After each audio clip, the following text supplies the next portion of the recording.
What's up, my brothers from another mother? Got a sponsored request here from a gentleman who's going through a divorce with what he claims is a borderline. So before we hop into the requests, channel sponsor, quick shout out to Scott from the Tactical Soap Company.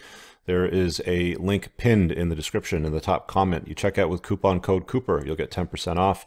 He's a man that likes to support the creation of masculine content for masculine men. So if you like what I've been producing, consider supporting the creation of the content on the channel. It's handmade soap infused with pheromones, gives you a bit of an advantage on the sexual marketplace, will not solve your problems. You'll need to understand some things, of course, but I've already talked about that. Let's go right into the request. Here we go. We've been watching videos for a while. A few questions. We are a 52-year-old man who got divorced a couple years ago, was married for 13 years. We dated for 3 before we even got engaged. In retrospect, I realized it took so long to commit to getting married because I saw the red flags and ignored every single one of them. Men, masters of complicating our lives and then justifying why we do it. We always think we can solve problems when, we say I do or things will get better, but they often never do. Heed the warning. I started rationalizing all the red flags. I guess I thought that I could love her out of her problems. I was also 35 and wondered if I could have a family if I didn't settle down. Okay, so he wifed up somebody with some problems here. My ex-wife had a terrible childhood. Her mother was married and divorced 6 times. Whoa, before she was a teenager. Dude, oh, that's enough right there. That's a definite no-go. During one of her mother's marriages, the mother came home and found her husband, ex-wife, stepfather in my ex-wife's bed back when she was just 7 years old. Jeez, man. But my ex-wife was nowhere to be found. Eventually, my ex-wife's mother found her and my ex covering from behind the dryer. She was hiding from a stepmother who was molesting her. Stepfather who was molesting her. Anyway, my ex-wife's father also went to federal prison for 6 years, drug dealing while my ex-wife was a teenager. My ex-wife also once committed into a psychiatric care unit by her mother when she was a teenager, right around the time she was bouncing home. Dudes, I could end the video at this right now, but you sponsored the full request, so I'm going to keep going. But clearly, you knew what exactly you were getting into because you spotted these red flags. It's just, here's the thing, guys. That little voice, that little spidey sense within you, that intuition, that little voice, you don't often listen to it until it becomes a shout. Only when it becomes a shout, it's when you're getting divorced from the borderline. You're dealing with a divorce machine, right? Let's keep going. Right around the time, she also bounced from home to home, sometimes living with her grandmother. She also had 3 abortions in her late teens, early 20s with a man that she dated on and off for 10 years. They were off and on in their relationship because he was abusive to her. She is haunted by her soul by these abortions. I found an email in which she sent to herself about how some mothers who have abortions secretly mark birthdays, holidays, first crushes, anniversaries, and wonder how their child would have been at these moments in their lives. I never read anything so haunting. Yeah, wow. It actually used the phrase, "Yes, I murdered you," to describe how some women felt about aborting their own children. My ex-wife dropped out of high school before getting her high school diploma. She eventually went on to get a GED. I don't know what a GED is. Before we got married, her uncle took me aside and sat me down and asked me what my intentions were with her. He also warned me that she was a royal bitch. He repeated the phrase royal biatch a couple of times. I found out later that royal is a layman's term for borderline personality disorder. Yeah, well, you had more red flags than a Chinese communist parade coming at you, brother, before you sign on the dotted line for this one. All right, let's see what you've been dealing with. My marriage was a complete and total disaster. I was never so miserable my entire life. Nothing I could do was good enough. Yep. If you find yourself in a scenario, fellas, where you're in a relationship with a chick and she wants you to wife her up and nothing you do is good enough, it always seems to be unsatisfactory to her standards or whatever expectations are, that's a big red flag. That's a walk, man. Big time. Except for one thing. She once told me that she liked it when I scooped shit out of the cat litter box because it was the only thing I could do in the house that I wouldn't screw up and she wouldn't have to follow behind me to do over again. Man, guys, these are big red flags. You should be spotting these, brothers. I couldn't even vacuum the floors correctly without getting reprimanded about it. She would literally tell me I was using the wrong attachment for the central vacuum unit. I did this all the time.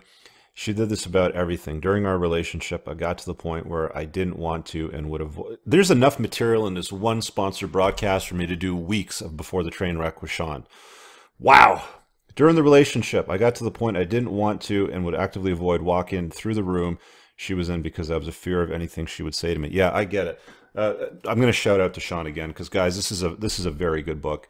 The Tactical Guide to Women, Dr. Sean T. Smith. I do a broadcast every Monday night with him on my channel. We call it Before the Train Wreck, and it helps guys vet through problems like this so they can hopefully avoid nightmares.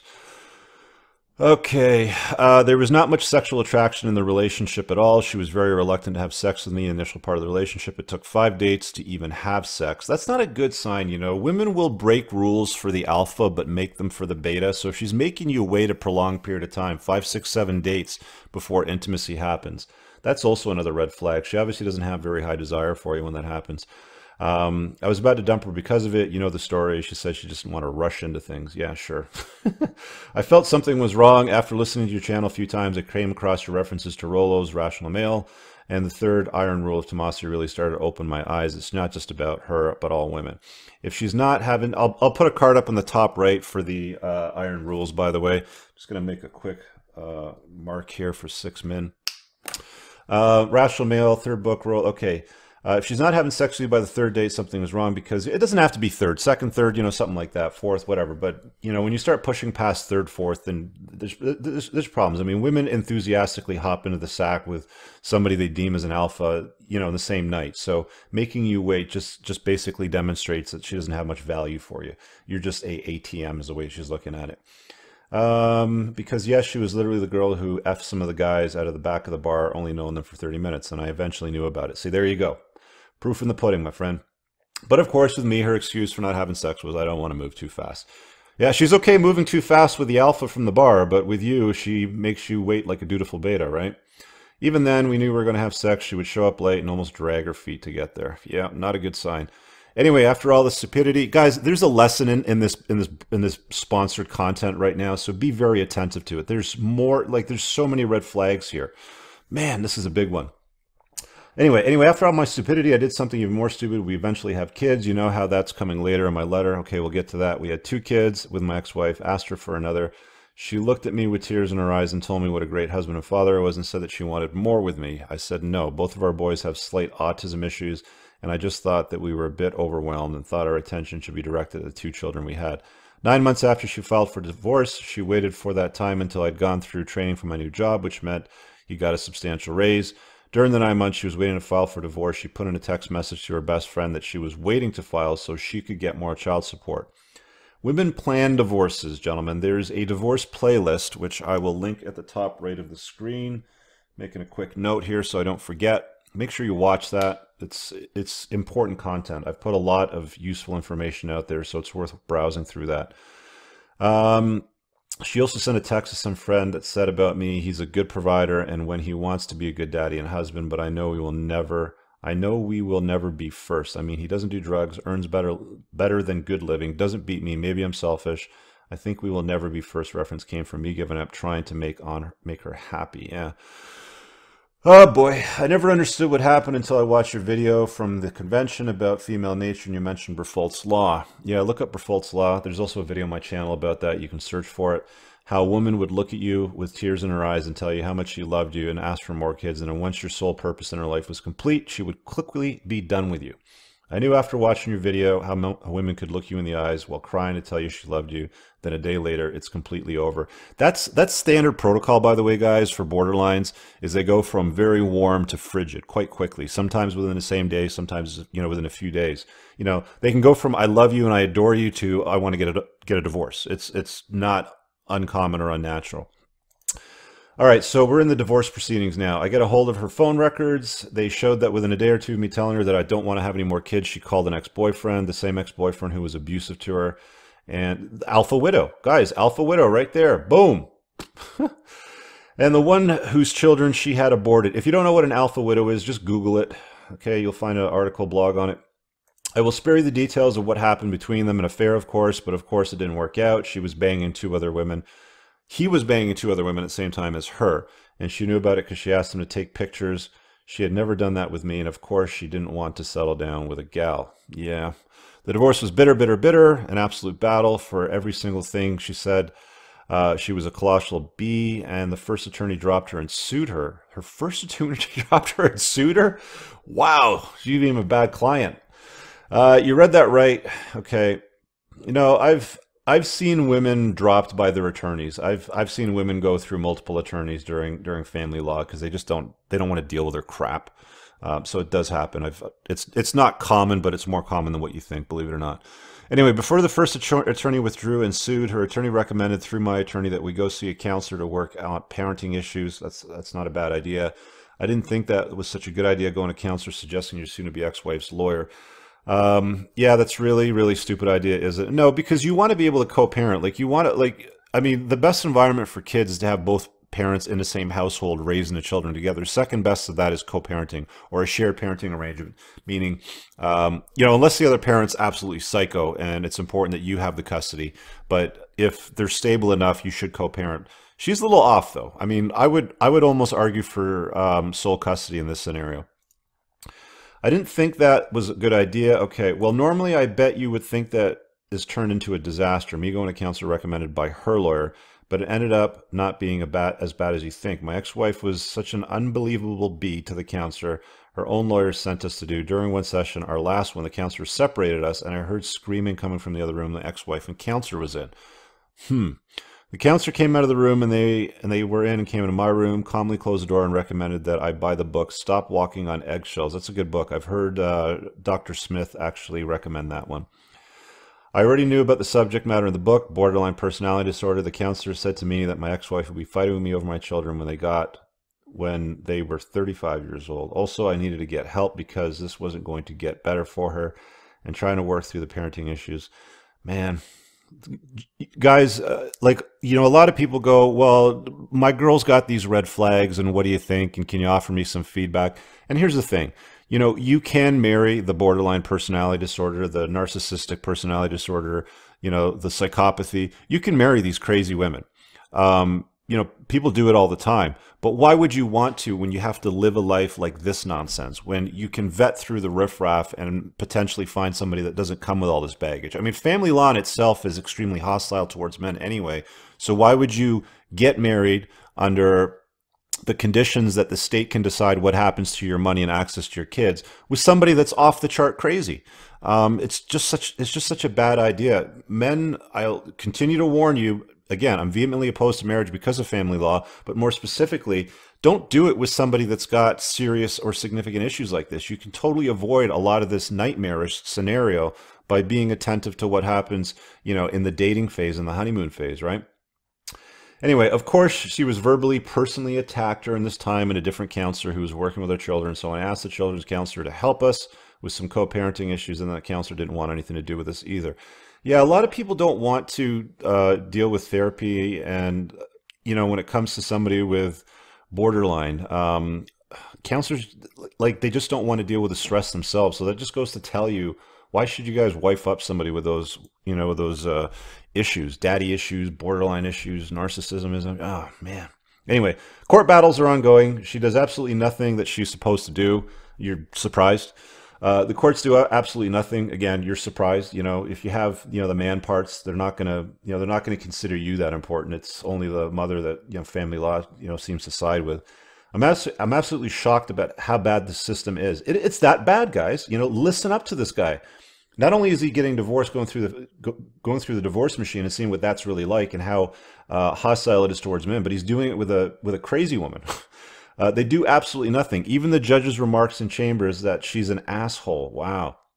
But they don't do anything to her. She gets away with everything. She gets away with literally everything. It's almost like court order or agreement is just the other way to screw with me that she can exploit. She thinks she's getting the kids for fill in the blank. I'll show him. Ha ha ha. Nothing ever happens to her.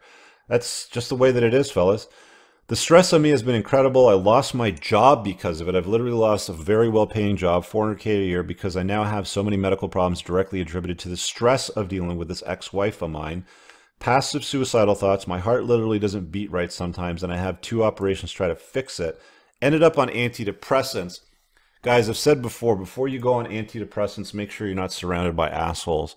This guy is dealing with a nightmare, and as soon as he can remove that nightmare from his life, which is going to be very hard because he has children with her, antidepressants are a bad idea. Try to get off them if you can, and do things as far as self-care, can help you with. But that's kind of a different topic. I've literally lost a well-paying job. Passive suicidal thoughts, heart literally, okay, ended up in antidepressants. My ex-wife tells me that my children, one of them in particular, at 8 years old, has become suicidal. I can see why living with her would make anybody suicidal. I gained 140 pounds while married to her just because of all the stress. Don't point and sputter at her because of your weight. You have the opportunity to take ownership for your self-care, my friend. Gaining 140 pounds and then blaming her for it is a wrong approach. Take ownership for that. You can change what you eat. You can go to the gym. That's something that you can control. I know that it's a lot easier to play the victim or maybe kind of pile it into the victim pile because she's a little bit crazy. Not a little bit crazy, but a lot crazy. But your self-care is under your self-control. So take ownership of that. Take that back. Start there. Start there at least as a very beginning start. You know what I'm saying?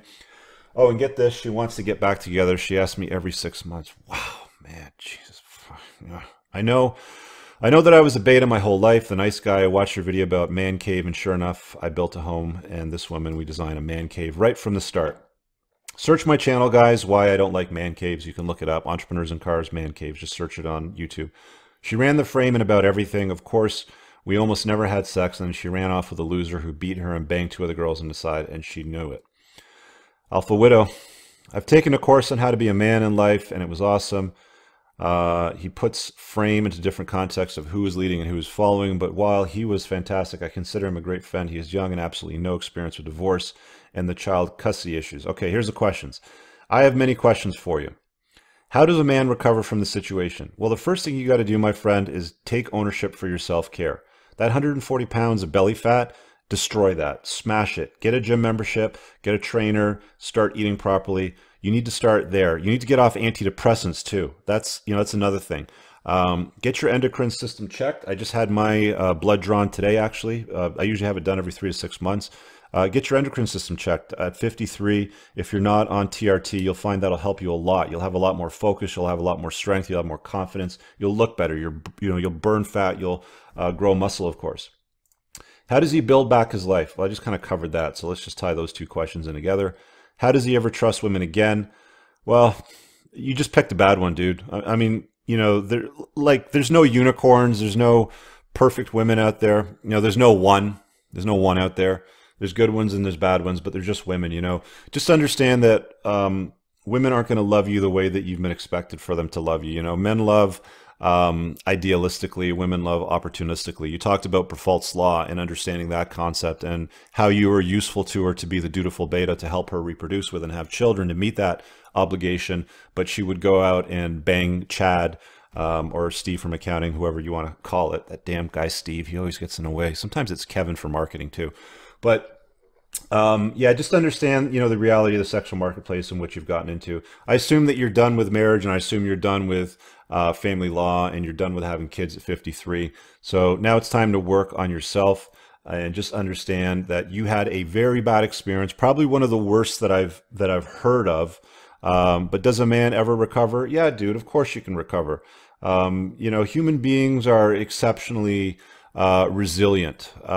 You start working on yourself, making yourself your own mental point of origin, and building yourself back up. You're the only person that can take ownership for it. You can't really expect anybody else to do it. So work on it for yourself. Or should he ever trust women again? Under what conditions would it be smart to get married again? It doesn't make any sense. You've already done it. You've got kids. There's no benefit in it for you. You've already seen that. So, navigate accordingly. Usually when most guys get divorced, they'll never get married again. Or if they do decide to live with a woman, they won't do it in a way that the state views as a marriage, or they'll have a cohabitation agreement in place so they don't have to worry about, larger potential problems. But you want to talk to a family lawyer in your state or province to get clarity on how and if you should do that. But right now, forget about women, dude. Get them, just write them off. You need to go monk mode for a little bit. You need to disconnect from women in the sexual marketplace, work on you, lose the 140 pounds, get off the antidepressants, and, big yourself back up. I'll ask you this question. On a scale of 1 to 10, with 10 being the absolute best version of yourself and 1 being the absolute worst, put yourself in there somewhere. And if you're well below a 7, which I'm guessing, you know, where you'd place yourself, is just stay away from women. You just screw it, forget it. Go monk mode, work on yourself, big yourself back up. And even then, you're probably going to figure out how to operate or navigate on a limited capacity so that you don't expose yourself to risks like that. And I think you know what those are now, right? I'm sterilized. So should I just use women as a necessity for my needs and move on from them, pump and dump, basically? There's a lot of guys that, you know, go that route. You're going to find, you're going to have a lot of questions. But again, asking questions about women is the wrong thing at this time, in my estimation. I'm actually going to post this response to our men's community because I know you mentioned that you're a part of that, and we'll get some feedback from the other guys on this part privately, so that you can hear from them as well. But I really think that it's time for monk mode for you, basically. Does the court system ever figure this out? Is it just hopeless to ever expect the court system to realize that she's an unfit mother? Yes. Just get over it. Accept that family law is hostile towards men. If you have the man parts and she has the girly parts, she's always going to do better than you. That was one of the bitter truths that I had to accept going through my own divorce, talking to my lawyer. It was profound. It was uncomfortable. It was disappointing, you know, when I heard it. But the sooner that you accept it, you know, the sooner that you let go of older beliefs that don't serve you, the easier that it'll be for you to navigate. Is it hopeless to hope that the court will ever see an ounce of this in the father's view? Yep, pretty much. In your scenario, you've already experienced it. Have you ever heard of the court finally getting it and seeing how dangerous this is for the kids? Depends on the judge, depends on where you live and how feminized the court system is and how hostile it is towards men. But where you're at right now, wherever it is that you live, not good. Having kids or getting married or living in a way that, you know, is viewed as marriage is a bad idea. So don't do it again. You know, you've been burned, you learned, right? I know the first judge we had absolutely hated her, called her an asshole in the chambers, but he still gave her the kids, even remarked that he didn't want to give her too much money for reimbursed medical care because he didn't want to give her an incentive to get the children unneeded medical care. So there you have it. Right there in the transcript, the judge suspects that a mother would engage in child abuse by getting her children unnecessary medical care just to punish the soon-to-be husband financially. And yet the husband still doesn't get awarded custody. Does any of this ever get rectified? You're living it, man. You know exactly what's happening. How am I supposed to help my kids that are this far gone? I have the standard every other weekend visitation with one dinner night a week. Bullshit deal. I hate that word visitation, man. They should eliminate that word. You should not get visitation rights to your own children, to your own flesh and blood. That's the bullshit that family law puts fathers through. You have to use words like visitation. Give me a break. It's like you're in jail or something and you get visitation. The rest of the time, these kids are with their mother. How am I supposed to help them? What am I to do? The best thing that you can do is just understand it is what it is. Accept it for what it is. You know, you've got to just get to that point, man. What do I do? What do I do? Let the kids go. Stop fighting. Keep fighting. I joined your online community, but I wanted to hear your thoughts about this, and maybe you can help some other guys. How do I fix myself? How do I help my kids? Well, I've addressed a lot of it kind of going through it. One, accept the scenario that you're in. It is what it is. Judgment's been rendered. You have a custody arrangement that's not favorable. You have an ex-wife that's batshit crazy. This sponsored request in its own will serve as a testament to other men and a warning to other men, hopefully. So you're giving back in that sense where you're at least able to demonstrate to other guys that bad things happen if you make bad choices with women. I think on the back of Sean's book, it says, the right woman can change your life. She can also ruin it. Something to that effect. Prime example. Boom. Right there. Right woman can change your life. She can ruin it. And in this scenario, you've gone down to a place where you're basically at the very bottom. You're on antidepressants. You're well overweight. You got a nightmare of an ex. You've been through the divorce machine. You've seen what that's like. You have visitation rights to your kid with no influence. And you're essentially sending all the money her way while you watch her do whatever she wants to do with it. And that's a worst case scenario when it comes to divorce. Scenarios like this, it's not that helpful when you've gone through the divorce machine and they've already rendered judgment, they figured things out. So my recommendation is before you get to this spot, book me for one-on-one coaching on clarity.fm/Richard Cooper so I can help you navigate the exit properly so it doesn't end up this bad. At this stage, this is the train wreck. You know, my show on Monday nights with Sean is before the train wreck. Before the train wreck is where you can solve most of the problems and avoid potential nightmares like this. But now you're dealing with a cleanup. The train wrecks happen. There's a pileup, there's a mess everywhere, cargo everywhere, dead bodies. It's a total nightmare, fuel spilled everywhere. Now it's just cleanup scenario, and it's damage control. And damage control within your control. Drop the weight, get off the antidepressants, become the best version of yourself, and navigate the landscape properly. You learned a very expensive lesson, very painful lesson. I'm sorry that you had to go through it. I truly sympathize with you. And this is going to serve as, a warning to other men dealing with the red flags that we've dealt with earlier. So I'll post this in the men's community so you can get more direct feedback from everybody else. I know that they like to chime in. Guys, if you're watching this publicly on the channel, comment below. Let this guy know if you have any feedback or any advice for him. I want to thank you for your sponsored request. If you want to sponsor a video, you're just going to go to entrepreneursandcars.com/request. Name, email, it's a PayPal payment to sponsor the video, and then you submit your request to me as well. Also, if you want a one-on-one call, there's a link over here too for clarity. That's usually the best way to get the best feedback. See you guys in the next video. Peace.